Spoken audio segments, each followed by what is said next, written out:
9절, 10절 말씀 봉독합니다.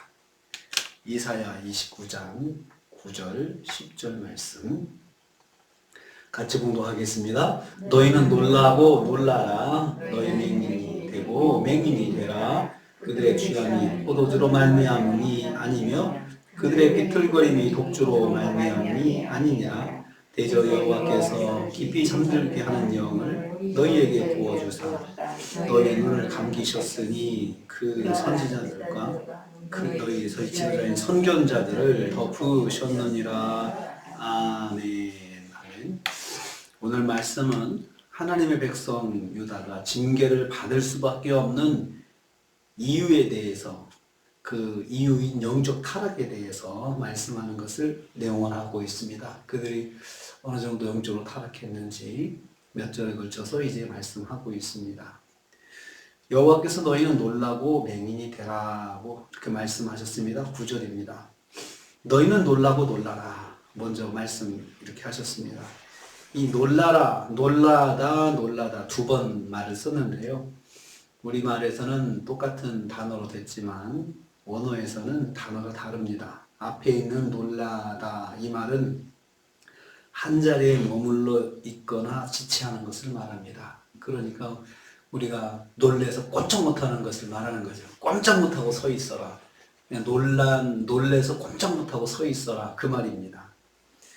이 단어는 롯이 소돔을 급히 빠져나가야 할 상황에서 지체하고 있는 것을 나타낼 때 사용되었습니다. 너무 놀래가지고 너무 무서워서 꾸불거리는 거죠. 몸이 굳어가지고. 그렇게 되라는 것입니다. 뒷단어는 뒤에 나오는 단어 머물다 이 말은 간담이 서늘할 정도로 놀란다라는 뜻입니다. 간담이 서늘할 정도로 놀래가지고 몸이 굳어버리는 것, 이것을 말하는 것입니다. 놀라라 두 번 이야기를 했습니다. 이것은 스스로 성찰해서 영적인 두려움을 가지라는 의미로 그렇게 말씀을 하셨습니다. 스스로 성찰해서 그냥 몸이 굳어서 가만히 이제 놀래서 있으면 그 상태에서 생각을 좀 해봐라 이거죠. 꼼짝 못하고 가만히 서서 좀 생각 좀 해봐라.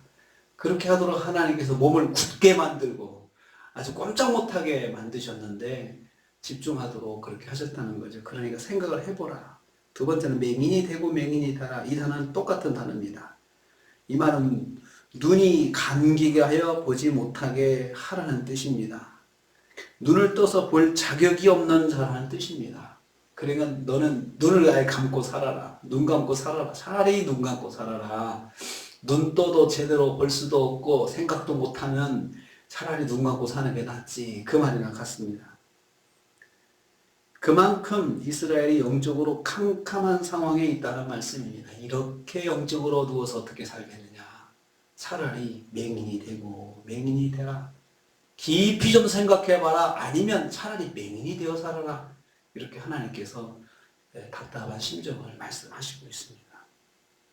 여호와께서 이스라엘의 자기 성찰과 영적인 어둠에 대해서 지적을 해주시는 거죠. 너무나 너희들이 답답한 가운데 있구나 이렇게 말씀하는 거죠. 9절 후반부에 보면 하나님의 백성이 영적으로 취해서 비틀거리고 있다고 말씀하고 있습니다. 취하여서 비틀거렸다. 그들이 취하고 비틀거렸다고 했습니다. 취하고 비틀거렸다. 이 말도 반복하는 단어를 통해서 같은 말을 반복해가지고요. 같은 의미의 단어를 반복해서 유다의 영적인 상태를 강조하고 있습니다.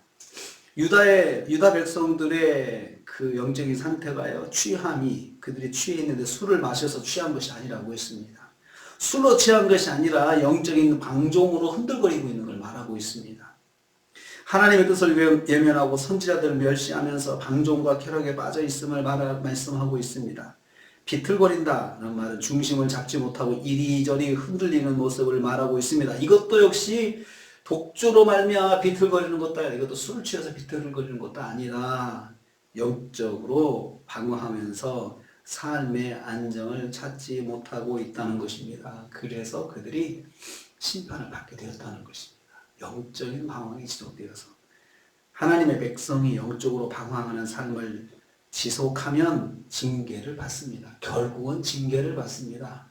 하나님께서 영적으로 중심 잡지 못하고 비틀거리면서 계속 방종하면서 하나님께서 경고하셔도 듣지 못하고 그렇게 살면 결국은 징계하실 수밖에 없다는 것입니다.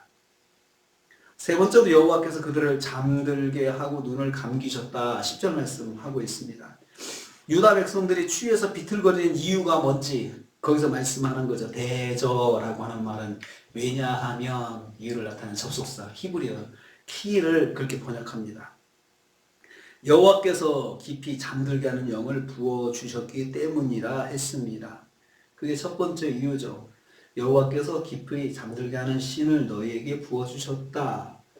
그래서 그 영을 부어주셨는데 이것은 무슨 말이냐. 미혹하는 영이 불순종으로 일관된 모습을 보이는 유다를 주장하도록 놔두셨다는 것입니다. 계속해서 불순종하는 삶을 살고 있으니까 하나님께서 미혹하는 영이 그들을 주관하도록 하나님께서 그냥 놔두셨다는 거예요.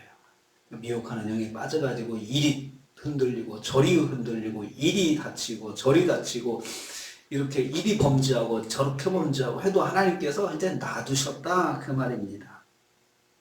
두 번째 이유는 여호와께서 너희의 눈을 감기셨기 때문이다 했습니다. 너희의 눈을 감기셨음이니 이렇게 말씀하고 있습니다. 무슨 말입니까? 하나님의 말씀 대적하고 불순종하는 삶을 고집하는 유다가 그 상태를 유지하도록 놔두셨다는 뜻입니다. 로마서 1장 24절에 보면 이런 말씀이 있습니다. 내어버려 두셨다. 내어버려 두셨다. 그러므로 하나님께서 그들의 마음의 정욕대로 더러움에 내어버려 두사 그들의 몸을 서로 욕되게 하셨다. 욕되게 하게 하셨다. 그러니까 범죄하는 삶을 살도록 부끄러운 삶을 사는 것을 그냥 깨닫지 못하도록 그냥 계속해서 그 살도록 놔두셨다. 이걸 조세신학에서 유기라고 합니다. 유기. 하나님이 유기하신 거죠. 놔둬버리시는 거예요. 하나님의 백성이 하도 말을 안 들으니까 하나님께서 이제는 그냥 놔둬버리신 거죠. 영적으로 어두운 가운데 살도록 놔두신다. 놔두신다. 그게 하나님의 징계 중에 하나입니다. 그래서 선지자의 눈도 감기시고 유다를 위해서 못 보게 하신다는 거죠. 선지자의 눈도 감겨버리셔서 선지자가 보고 유다를 깨우치기 위해서 이제 막 말씀을 전해야 되는데 선지자가 보이는 게 하나도 없는 거예요. 그러니까 선지자가 전할 수 없어요. 유다가 더 이상 하나님의 말씀을 들을 수 없도록 같이 있는 선지자에게도조차도 하나님께서 그들의 눈을 감기셔가지고 못 보게 하시고 전하지 못하게 하시는 거죠. 말씀을 못 듣게 하시는 거죠. 또 선지자의 머리도 덮으셔서 머리를 덮는다는 말은 생각을 못하게 한다는 거죠. 생각. 머리도 딱 덮으셔가지고 캄캄하게 만드셔서 유다를 위한 말씀을 깨닫지 못하게 하셨다. 선지자가 말씀도 깨달으면 또 전할 거 아니에요. 그런데 깨달음도 없게 만드시는 거죠.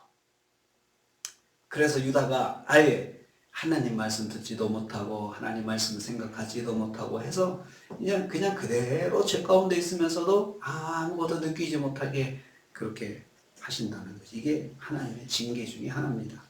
여호와께서 교만한 유다를 영적인 방종에서 돌아서지 못하게 그래서 돌아서지 못하고 그대로 가다가 계속 맞아도 자기가 맞으면서 나는 맞을 짓을 했어. 나중에 그렇게 인정하게끔 하나님께서 만드신다는 거죠.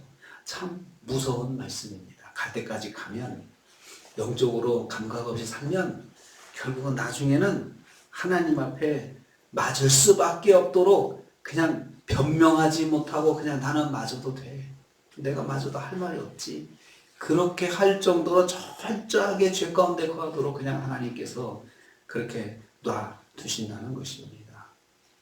그래서 결국은 유다가 하나님의 징계를 받을 수밖에 없다는 것입니다. 오늘 저는 이 말씀 중에서 하나님의 백성이 영적인 방황의 삶을 지속하게 되면 징계를 받는다.